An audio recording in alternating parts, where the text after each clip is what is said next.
Hello, everyone. Welcome back to the Building Bigger Lives podcast. I'm Michael Regan, along with my fantastic co-host, Kathryn Peterson. And as always, we are excited to bring you topics that we hope are applicable and relevant to an audience of entrepreneurial people, especially those who have a responsibility to not only run their business, but help their business grow. And they're looking to do it in a way that delivers on our brand promise, that their personal and professional lives benefit from that. So that's a lot of boundaries we try to squeeze our topics into, but I think this one will fit just fine. And today we're going to talk a little bit about database management, a topic that on its own, if you say database management, doesn't sound very exciting, but my goal today is to expand what you think is database management into a few directions that you might not tend to go, and create a little more opportunity for you to be more proactive in this area of your business. But before I rattle on any further, I'm sure I'll have plenty of time to unpack. I want to welcome in once again, Kathryn Peterson. Always good to see you, my friend. Good to see you, Michael. We recently got to have some in-person time, so it's actually good to be back in the quote-unquote studio and talk some topics to share with our group. So Here we are. Let's get this one going. Excellent. Well, I'll just say this to tip us off. You know, most of us now in 2024, heading into 2025, our businesses live somewhere in a computer. I mean, our businesses are really built around a database. So this isn't a what is a database conversation. It's more of how are we utilizing it. And so let's set off this conversation by focusing really on the area that I most commonly hear people talk about their database management, and that's around how they stay in touch with their past clients. I assume that strikes familiar to you in the mortgage lending world that you play in. Absolutely, yes. I think that's an important part of hopefully every single mortgage person's marketing plan is staying in touch with past clients and also sorting those past clients. So when you think about the database that you're currently managing of those past clients, just at a high level, what are some common themes that you're familiar with that are housed in that database? What are some of the pieces of data that you're in fact keeping track of in such database? It might be their interest rate is really important. It may be when they closed, their loan amount, their purchase price, their value. We try to save some details like, do they have dogs? So that if we have a client party that has to do with that, we can sort those people out. That's something that takes some time to build, so it's not perfect, but just those little bits of data can make a big difference later. Got it. And you know, probably basic things in there. You've probably, if you've got their closing date, you might also have things like their birth date, or you may have spouse name, children's name, you know, other pieces of information that are helpful as well. So everybody knows then what we're talking about at a baseline level. And I think you just alluded to it. What's your typical strategy when you've collected all this information into a database, aside from being compliant, and I know our friend Ken Perry will appreciate that. What is your intention with that information? How do you intend to use it outside of the loan transaction? Well, first, it kind of serves as a reference tool. So if they call, I can answer questions a little bit more intelligently. Second, it helps me know when to market to them. So is it a 3-month review, an annual review? What does that look like? Is it when their rate drops? So it just helps me stay in touch better with them and hopefully then anticipate when they might need me again. Excellent. And I assume that this is a software solution that allows you to keep track of 10 people or 100 people or 1,000 people or 10,000 people. Is that fair? There's Yep. no limit to the scalability of it. Yep. Got it. So when you think of database and database management, are there any other topics related to your past clients that might be included from, like you said, the information that you gather or the way in which you keep in touch with them? And anything else that comes to mind? It may be their preferences, as far as, it might be some notes, some random things like, hey, the wife is better at responding. Try her first. Or It may be little information like, hey, they bought a second home, or this is an investment property, or their long-term goal might be in there, just depending on what we think might be helpful down the road. Yeah, that last piece really rings true. I think if we've kept really good notes on the initial intake interview that we may have discussed around their scenario, and then as we've taken more notes throughout the transactional process, we probably learn a lot about their long-term goals. We probably learn a lot about what they hope or dream about as it relates to the asset management of this home that they're either purchasing or refinancing, or in some cases, maybe doing some remodeling. And as they are doing that, we're capturing that information and keeping track of it, because my hope is for most of you out there listening that you realize that's your opportunity to follow up on those things. That's your opportunity to show that you're willing to be engaged in their long-term plan, not just in their short-term transactional needs. Now, not every one of your clients cares about that or will be excited to hear that. But you'll be surprised at how many actually appreciate it, especially when they find out that you remembered and they didn't. It's sometimes a really interesting twist in the plot when you're bringing those things back up, and they suddenly have to realize, oh my gosh, I did say that to you, and we haven't made any progress on that, but I'm so glad you reminded me. And suddenly there's an opportunity for Mhm. you to be a partner with them in their plan. All right, let's expand this one a little bit, Kathryn. In addition to those past clients, I'm assuming that you also can use this very same database to keep track of folks that you've gone through that consultation process with, but they maybe haven't yet been able to execute a Mhm. contract. So they're what we would still call prospects at some phase, whether they're early leads or maybe they even went all the way through your pre-approval but just couldn't close the deal. Do you keep in touch with those folks as well? Yes, never as much as I want to or need to, but yeah, and we have it broken out like crazy. I can go through those categories, but absolutely, we have a database of the not yet closed people. Excellent. So when I think about the opportunity there, this is most people keep in touch with their past clients. You alluded to it, maybe not enough, but at least you're making some effort. Right now someone's listening and thinking, yeah, I really don't do anything with this one. It's like they'll let me know when they're interested again. And I just want to encourage those of you out there listening that if you're in that category, think about well, put it back on yourself. I mean, is that really always true? Do you always remember to follow up with somebody that you talked with 6 months ago or a year ago about a deal that just never materialized? Do you always remember to go back and revisit that? I'm sure there are some of you out there that do, and my hunch is if that's your natural style, it's probably because you put the reminder in your personal calendar, and so you're doing really the same thing. You're just doing it from the consumer's point of view. But most folks just don't tend to be that proactive with their calendar management, and most of Mhm. us, the entrepreneurs, don't tend to be that proactive with their database management.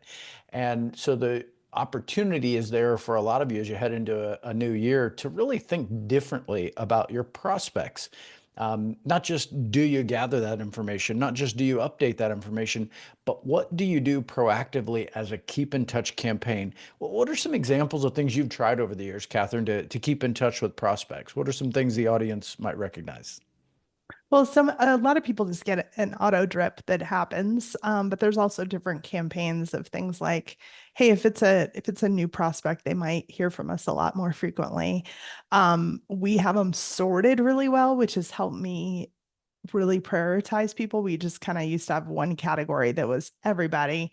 And now I have pre-quals active, pre-quals inactive, leads within the last 60 days, older leads. I have future buyers, but that helps me delegate some things. So like future buyers, we might be following up. Hey, how are you coming on credit? Well, I don't necessarily need to do that follow up. I can have somebody else do that for me. Excellent, excellent.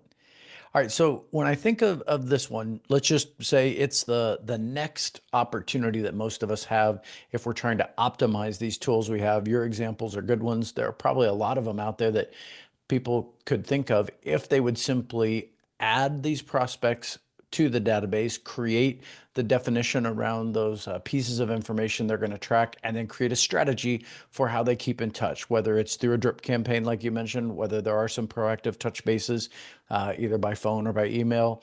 And don't forget, we live in a world, just like our podcast. Most of you listen through an audible source like Apple or Spotify, but some of you are just crazy enough to watch us on YouTube because you're interested to see what do these people look like while they're recording. And you know what? That happens as well in your database. Some people really like to hear from you and see you. So recording video or using video in your keep in touch strategy is a great way to reinforce the relationship that you attempted to establish maybe early on in that referral, but one that just hasn't yet materialized in a transaction. So I hope that stokes some of you to think more seriously about that. Let's move on to another category of your database.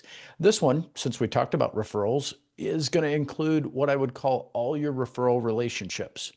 I'm careful not to use the word referral partners. Kathryn, we've probably talked about this on a previous episode. I think in the real estate industry, we're a little too liberal with that term. We pretty much anyone who's willing to refer someone suddenly is defined as a referral partner. And I'd like to elevate that a little bit and say, let's make sure that partner is in a mutually beneficial business handshake deal relationship with you, not a occasional referral. But there are lots of people in that occasional referral network all the way up to those partners. Do you include them in your database as well? And if so, what does that look like? Yeah, absolutely. I think that we basically have investment advisors, other banks, it may be accountants, attorneys, people like that go into another section of our database. And that absolutely we keep track of as far as those people and what we're doing to reach out to them. Yeah, I think this one is important because all of us know that we have a referral network, but very few of us are proactive about keeping track of that data like we do with prospects or past clients.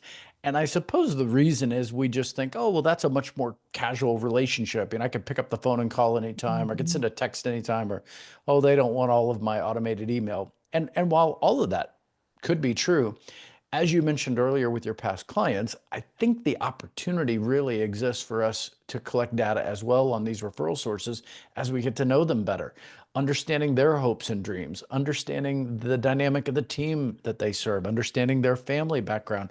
All of that can be captured in your database and help you as you're developing a relationship with this person to Mhm. keep track of these details. We had an episode a few weeks back called "It's All in the Details," and this applies to database management. And so, if you are keeping track of the names and phone numbers or email addresses of your referral sources, think about the details you could keep track of as well. Simple things. I mean, if you're in real estate, keep track of the notes around their real estate holdings. If you're in mortgage lending, keep track of the details around maybe that financial advisor or that banker or that real estate agent's team or some of the things that they do. The point is, as you keep track of these details, you really increase your likelihood of furthering that relationship and maybe moving it toward an actual Mhm. partnership. Any other thoughts on Mhm. that one? Yeah, I think that that's a great category that does get overlooked, and it does help out too to just have a place to go to say, "Gosh, I feel like I just reached out to them, but let me go check my notes. Oh, wait, it was 3 months ago. I should probably reach out," because the way our brain thinks is not the way that actually time eludes us. So it's a good note taker. Really great point. Really great point. And as we get older, you can appreciate that database all the more. Okay, so um, let's add another category here. As long as we're looking at that Mhm. professional network, let's don't forget a fourth category, which is that personal network.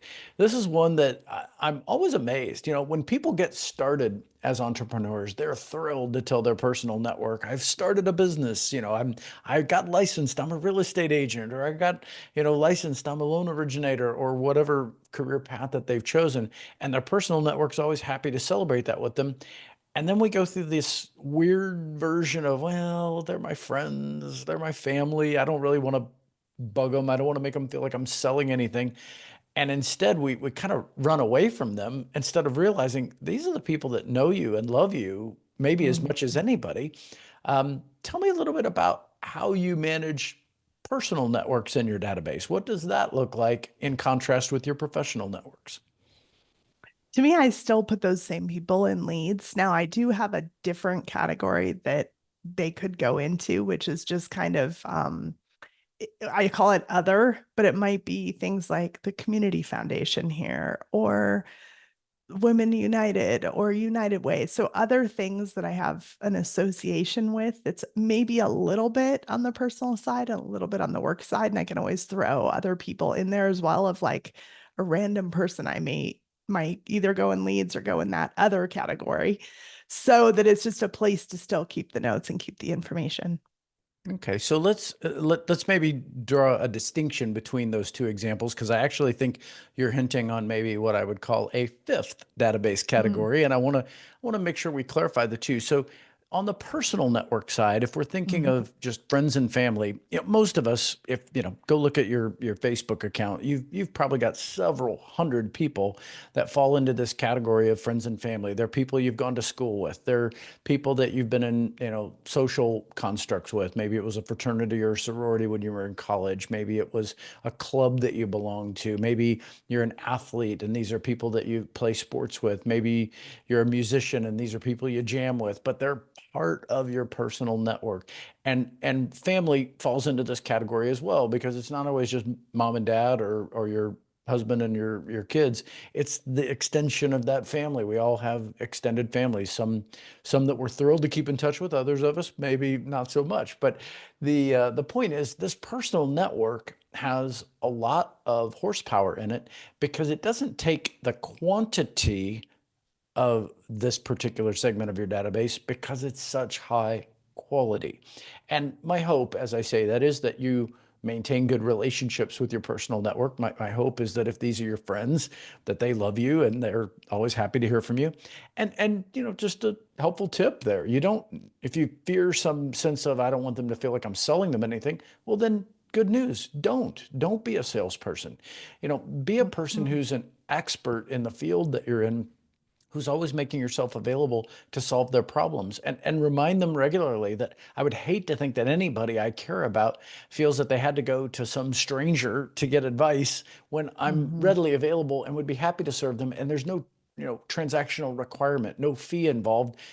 Just give me a call. I'm happy to talk with you. So that's the personal network, but you really teed up an interesting category. So let's look at it as a potential fifth category.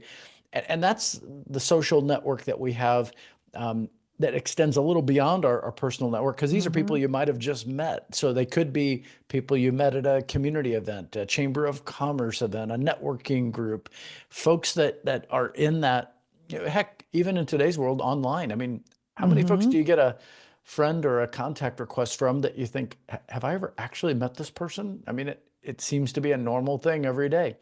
Tell me about more about that because I think that's maybe the most growth opportunity of any of these five because when you start thinking liberally about these social networks, whether Mm-hmm. online or offline, there's really no limit to these. How do you manage that data?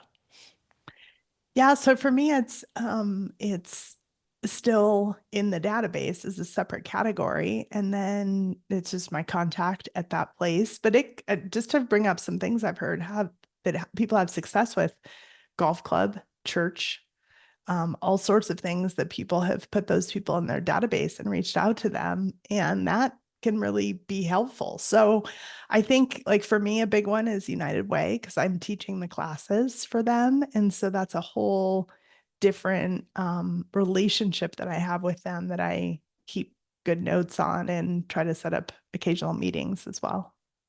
Yeah, I hear the same thing, Catherine. Is I've got clients who, maybe they were really impacted by some sort of training they received, like let's say it's like the Dave Ramsey financial piece. Well, if that impacted them, they may turn around and decide, I'm going to get trained, I'm going to get certified, and I'm going to host classes. Well, suddenly you're going to get dozens of people that sign up to benefit from the wisdom that you're willing to share as that class leader, whether it's in person or online. But these are folks that, as you said, can get added to your Mhm. sphere of influence now.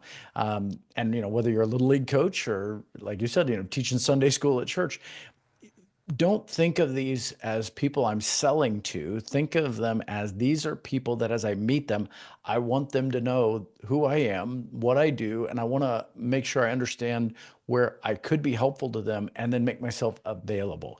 It's less about how am I selling. So your database is really just housing this information. How you then interact with them, sounds like you're doing it, may depend on how you categorize things in that database. So if you're Hmm. segmenting it, like you said, different groups or categories, you don't have to have the same strategy for everybody. You can customize that around Hmm. the information they get, so it doesn't feel salesy. Let's lift back up and look at this. So those are 5 potential categories that we covered that can be in your database. I'm sure that's not the end of them. I'm sure we could probably press ourselves and come up with another 3 to 5.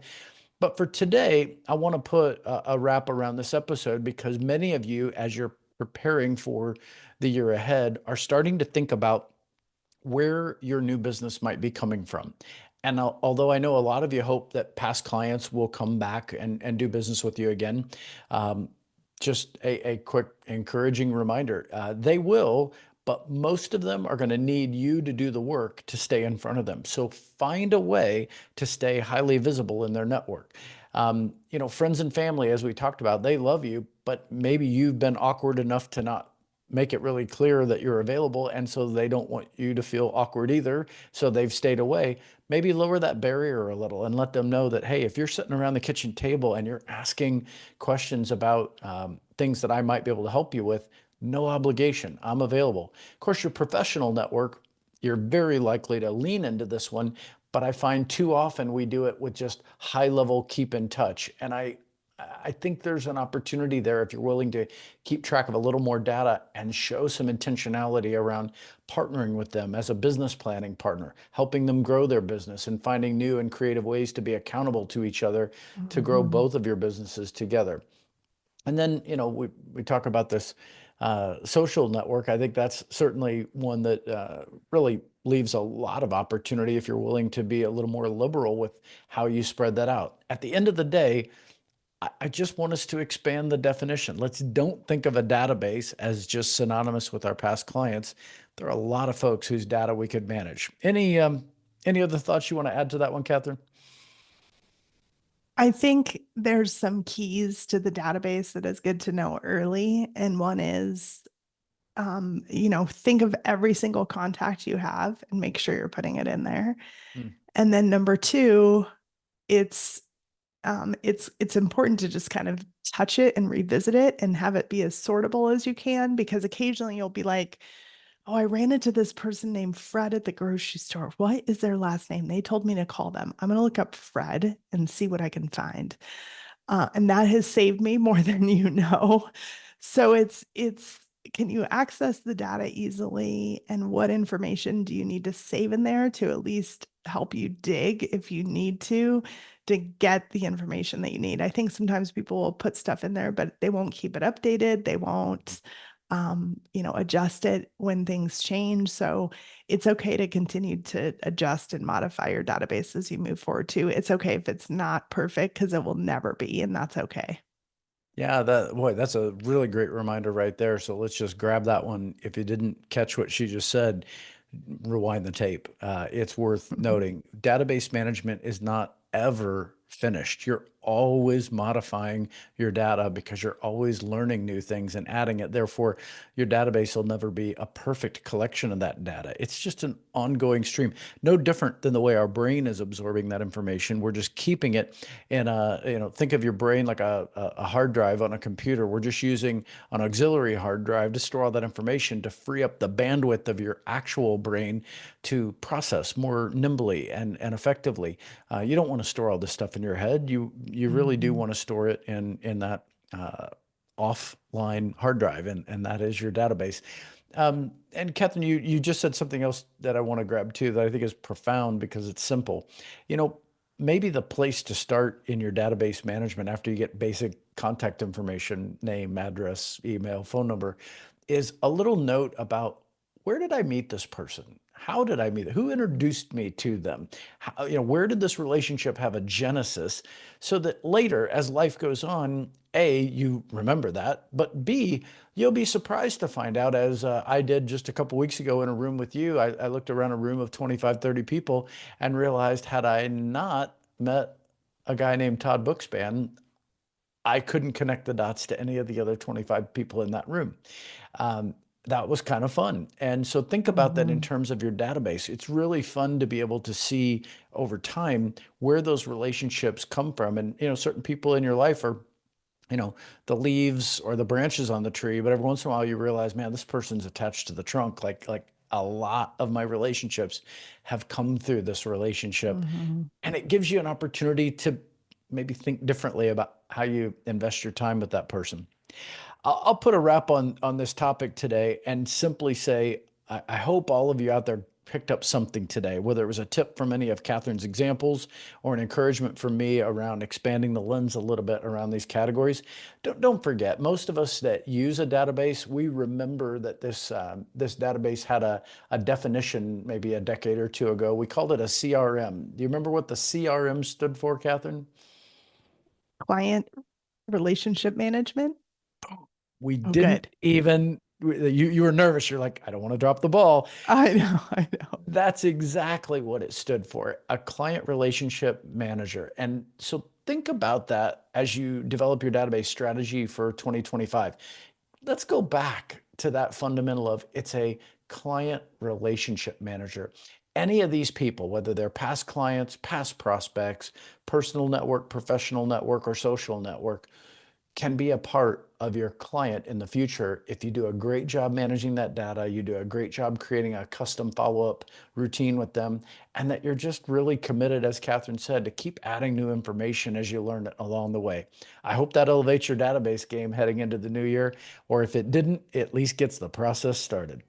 Today, we are building bigger lives, helping out with database management, and we hope that you enjoyed this episode. If you did, share it with a friend, share it with someone in one of those networks of your database, and don't forget to follow us. Every Wednesday, we drop a new episode. We've been really great about keeping that up consistently, and we hope that you'll go back and find an episode under a topic you're interested in and go revisit it as you go through your planning process for the new year. We love your comments along the way and appreciate you joining us for another episode of Building Bigger Lives.